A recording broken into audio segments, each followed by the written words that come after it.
পাবনার আশ্রম সেবক হত্যাকাণ্ডে জঙ্গি সম্পৃক্ততা খতিয়ে দেখছে police.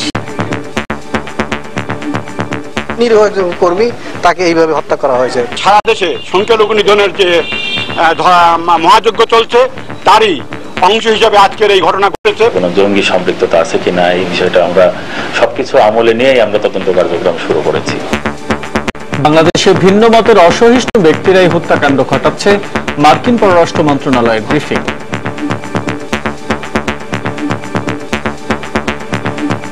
We believe that these attacks are being carried out by individuals who are trying to stifle independent thought. দেখছিলেন প্রধান শিরোনাম। রাত 11টার সময়ের সঙ্গে আছে আমি পারমিতা হিম এবং আমি আসাদ আজিম।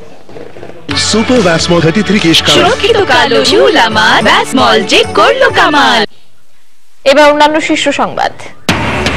রাজধানী সহ সারা দেশে পুলিশের জঙ্গি বিরোধী সাঁড়াশি অভিযানে আটক 9 শতাধিক। সাতক্ষীরায় চরমপন্থী নেতা সানা কথিত বন্দুকযুদ্ধে নিহত। বিএনপি নেতাকর্মীদের দমনেই সরকারের সাঁড়াশি অভিযান, আশঙ্কা ফখরুলের। জঙ্গিদের আড়াল করতেই বেগম জিয়া গুপ্ত হত্যায় সরকারকে জড়িয়ে বক্তব্য দিচ্ছেন, মন্তব্য আওয়ামী লীগের। শাহজালাল আন্তর্জাতিক বিমানবন্দরে পাকিস্তান থেকে আনা 1,30,00,000 ভারতীয় মুদ্রা জব্দ, 2 বাংলাদেশি আটক।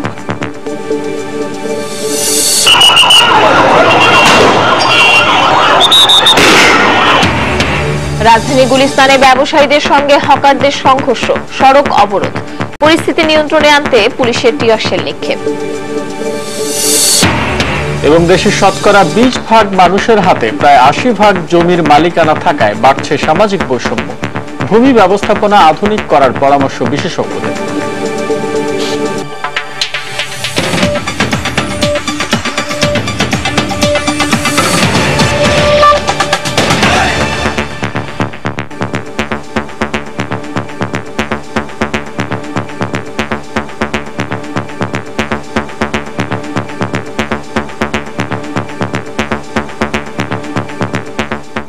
গত এক সপ্তাহের ব্যবধানে নাটোর, ঝিনাইদহ, পাবনায় 3 জনকে গলা কেটে হত্যা করেছে দুর্বৃত্তরা।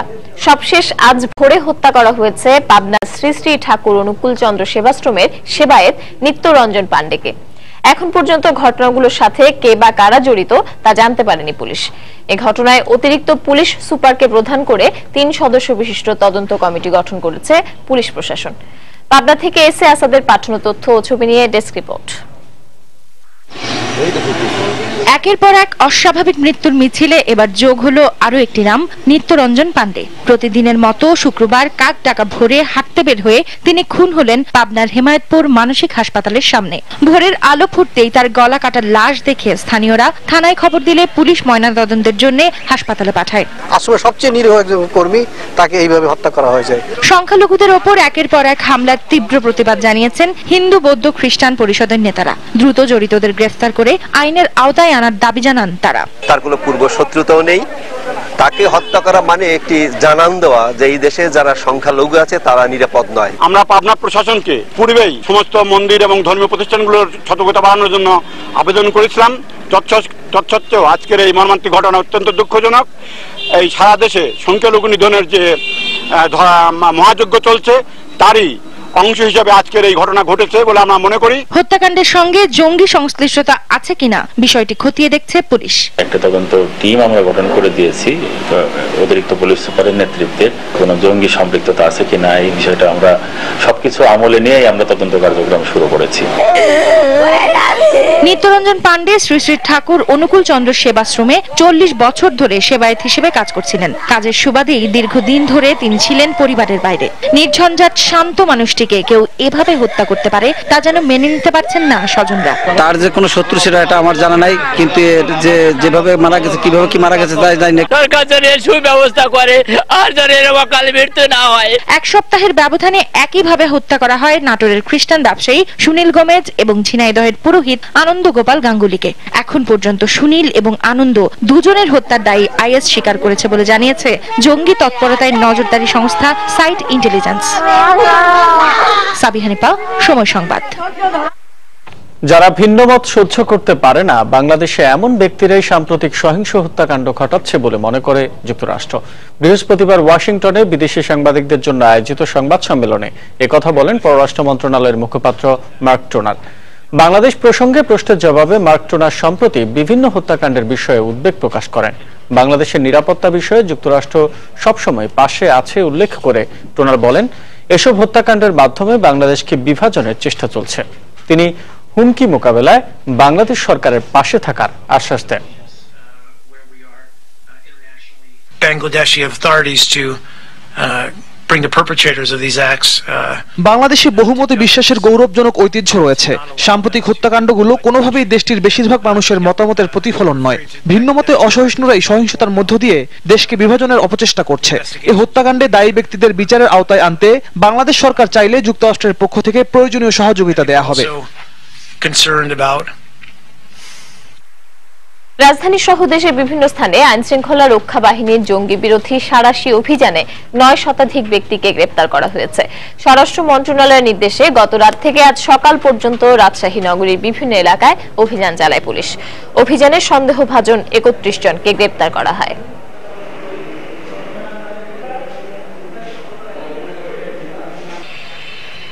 একই সময় কুষ্টিয়ার 6 উপজেলায় অভিযান চালিয়ে 57 জনকে গ্রেপ্তার করে পুলিশ। তাদের বিরুদ্ধে বিভিন্ন থানায় মামলা রয়েছে বলে জানিয়েছে পুলিশ। সাতক্ষীরায় এখন পর্যন্ত 35 জনকে গ্রেপ্তার করা হয়েছে। এর আগে ঝিনাইদহের বিভিন্ন স্থানে অভিযান চালিয়ে জামায়াত শিবিরের 7 কর্মীকে গ্রেপ্তার করা হয়। এছাড়া ঢাকায় 177 জন, চট্টগ্রামে 135 জন, সিলেটে 226 জন, দিনাজপুরে 100 জন, নড়াইলে 49 জন, ব্রাহ্মণবাড়িয়াতে 38 জন এবং সাতক্ষীরায় 35 জনকে গ্রেপ্তার করা হয়েছে।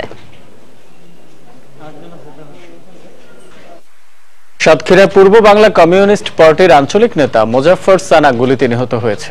পুলিশের দাবি বন্দুকযুদ্ধে তার মৃত্যু হয়। গতরাতে তালা উপজেলার চারা বটতলা এলাকায় এই ঘটনা ঘটে। পুলিশ জানায় গতরাতে মাগুরা ইউনিয়নের চারা বটতলায় টহল দেওয়ার সময় রাস্তার উপর একটি মোটরসাইকেলকে থামার সংকেত দেন তারা। মোটরসাইকেল আরোহীরা না থেমে 2টি বোমা বিস্ফোরণ ঘটায় এবং গুলি করে পালিয়ে যাওয়ার চেষ্টা করে। এতে বোমার আঘাতে 2 পুলিশ সদস্য আহত হলে তারাও আত্মরক্ষার্থে পাল্টা গুলি চালায়। এতে আহত হন মোটরসাইকেলের এক আরোহী। পরে উপজেলা স্বাস্থ্য কমপ্লেক্সে নিয়ে গেলে সানাকে মৃত ঘোষণা করেন চিকিৎসক।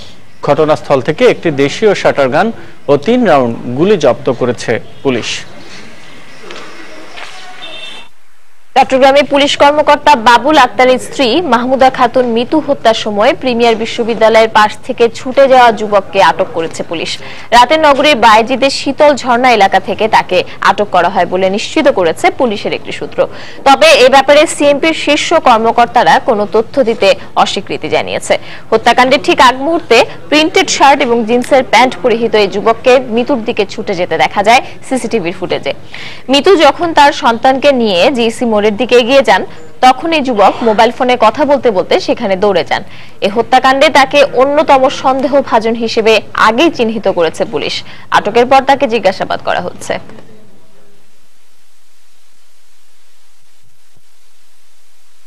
বিভিন্ন লোকজনকে বিভিন্ন জায়গা থেকে করা হচ্ছে, জিজ্ঞাসাবাদের জন্য নিয়ে আসা হচ্ছে। অগ্রগতি তো অবশ্যই অগ্রগতি তো থাকবেই। আমাদের তো কাজ করে যাচ্ছি। এদিকে চট্টগ্রামে মিতু হত্যার প্রতিবাদে আয়োজিত মানববন্ধন থেকে 2টি ছুরিসহ জঙ্গি সন্দেহে একজনকে আটক করেছে পুলিশ। বিকেলে নগরের জামাল খান এলাকায় প্রেস ক্লাবের সামনে থেকে তাকে আটক করা হয়। পুলিশ জানায় মানববন্ধনে অংশগ্রহণকারীদের মধ্যে একজনকে দেখে তাদের সন্দেহ হয়। ওই ব্যক্তি নিজেকে রিকশা চালক হিসেবে দাবি করেন। এ সময় তার ব্যাগ তল্লাশি চালিয়ে 2টি ছুরি এবং বেশ কিছু কাগজপত্র পাওয়া যায়।